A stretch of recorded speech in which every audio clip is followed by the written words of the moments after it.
Hello, everyone. Welcome back to another exciting edition of ETHRWorld's L&D Superfood.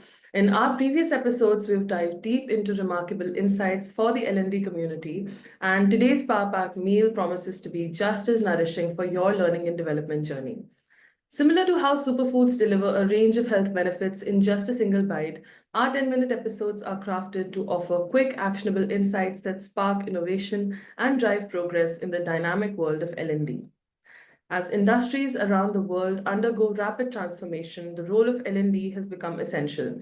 And now, to explore developments in the world of manufacturing, I am thrilled to introduce our special guest today. Please join me in welcoming Anand Pachouri, Head of Learning and Development at Jindal Stainless. Hello, Anand, and welcome to our sixth episode of L&D Superfood. Hi, Shireen. Thanks for having me in this L&D Superfood episode. I'm really excited about it. Thank you so much, Anand. So to start things off, Anand, I want to ask you, in a traditional industry like stainless steel manufacturing, what are the unique challenges and opportunities that you see for L&D programs, especially with such a diverse mix of, frontline as well as corporate employees? So, Shireen, like you rightly mentioned, in the stainless steel industry, the diversity is one critical and a very unique element because we have various personas and various pockets of profiles in our organization. We have apprentices joining us from ITIs, then we have graduate, diploma, postgraduate engineers coming from tech schools, and then we have management trainees coming from top B schools. That is again, a lot of variety and diversity talent coming in. And then parallelly, we have our lateral managerial leaders and colleagues joining in from across industry. And that brings different type of profiles, people in the organization. And hence we have followed, or we are following one area or element, which is we calling as one size fit one, and or at least a few. So with that, tagline in mind, we are trying to frame our programs so that we offer something for everyone. Let's say for apprentices, they like and they learn on the job more and well, and therefore that's the best suited solution for them. Whereas for the managerial cadres, they learn through learning journeys better, and therefore a mixed blend of face-to-face, self-paced and action learning is a solution what we are trying to offer. And hence, this is how we are bringing the diverse mix for our corporate, frontline, as well as our manufacturing colleagues in the organization. I think the one size fits one approach is quite an interesting one. And now, a bit forward-looking question. I have a bit forward-looking question for you that, with emerging technologies like AI and data analytics, how do you see the future of learning programs evolving to meet the needs of Jindal Stainless, particularly in enhancing operational efficiency as well as technical expertise? You see the AI is everywhere nowadays. And one thing which is, common across industry when we talk about technology is that it brings a scale, and it helps us deploy our programs at, large scales, given the fact that we are also very, geographically stretched and placed organization. It helps us to make sure that there is a scale available for us to bring programs to every person, whether they are working on the shop floors or in the corporate office or even in the sales functions. So that's where I think that the technology is helping us and is continue to help us. But when we specifically talk about AI and data analytics, and I'll share a very recent example where we have brought in a platform to do our organizational survey. Previously, it was very traditional form-based platform, but then now what we have brought in is more chat-based system, which helped us reduce our time for the survey to 50%, and also it increases the user experience and made them delighted while doing the survey, and hence making us reach 80% response rate.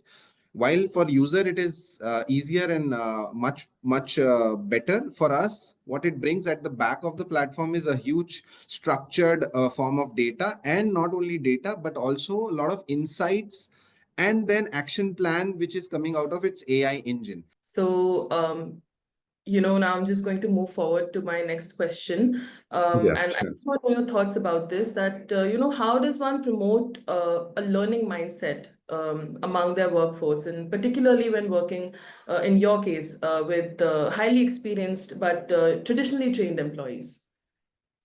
Correct. So I think for industry like us, we still have to maintain that balance. One key element which we are trying to at least bring in forward is using an analogy of a triangle, right? Where one side of the triangle, or a development triangle, where one side of the triangle is the organization, which is there to facilitate the learner's need, as well as the organizational talent need.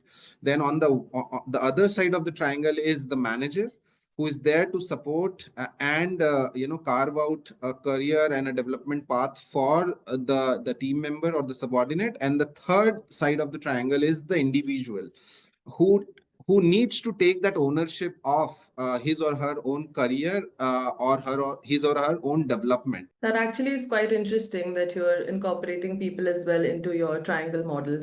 So, the next set of questions, we are entering our rapid fire round now, where I'll just be firing some quick questions Okay. your way. And what I want to know first is if you can just share a piece of feedback from an employee that surprised or challenged you, and how, if at all, it influenced future L&D programs. Yeah, so I think it was not from one employee, but it was coming from a set of employees. If I quote that instance, where we got a set of feedback where people said that please take us to the classroom. The virtual, the self-paced has been too much for last few years, and now we want to get into classroom along, be in the group of people, and where we while we learn from, let's say, the SME or the facilitator, but then the cross learning which will happen is something we are craving for. People want to get into classroom to get into that humanized way of learning, and hence the programs which we are shaping now are having a good blend, where we are ensuring that there is milestones where people come together for a day or two, but then at the same time there is elements which are more digital and self-paced, or at least virtual, let's say in the form of business simulations which are digitally done, or there are virtual classes or master classes being plugged in those journeys, to ensure there is a balance and blend of every aspects. That actually is quite interesting now that you talk about it, how people are now wanting to move towards a physical setup instead of just being totally digital. Now, my next question to you is that what are the essential tools and resources would you need to include in your learning strategy to ensure that your employees are thriving? So I think one interesting tool, or rather I would say resource, is the skill set around curation. You see, a few years back, people were not that much dependent on people were rather more dependent on the organization for their L&D needs.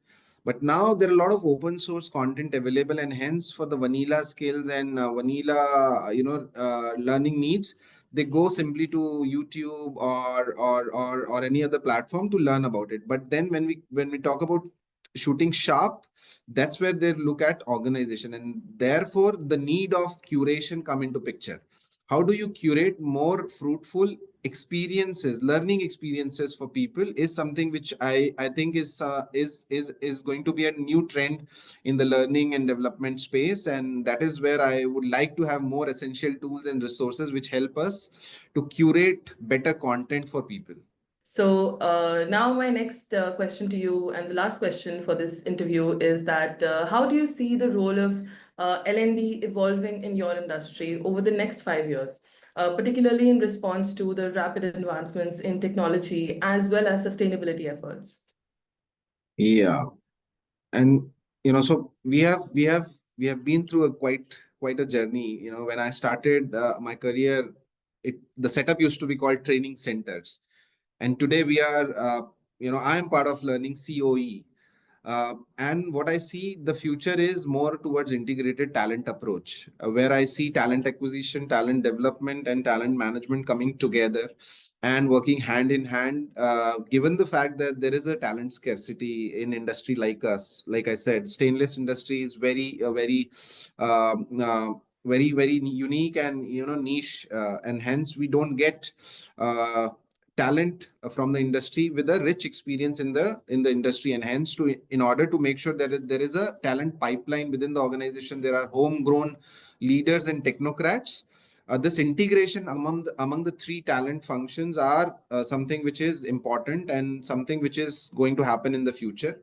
The other element is on the diversity side of it. Manufacturing industries are usually very hardship intensive, and therefore we see the diversity is a factor where we lack a little, and hence we need to work around our way so that we have more diverse talent in the organization, including in our manufacturing setups, in shop floors, and also in our support and enabling functions, to make sure that our organization is not deprived from the benefits what we can rip out of having diverse talent, be it in the gender diversity or generational diversity or a cultural diversity or any other form of diversity. But that kind of an advantage we are seeing across industry is something which is important for a manufacturing industry as well, to inculcate and imbibe and bring into their culture. Thank you so much, Anand. That was a great session that we just had. Please stay tuned to ETHR World Superfood for more exciting episodes as we dive deeper into the world of L&D and bring you more insights from the top professionals in the industry.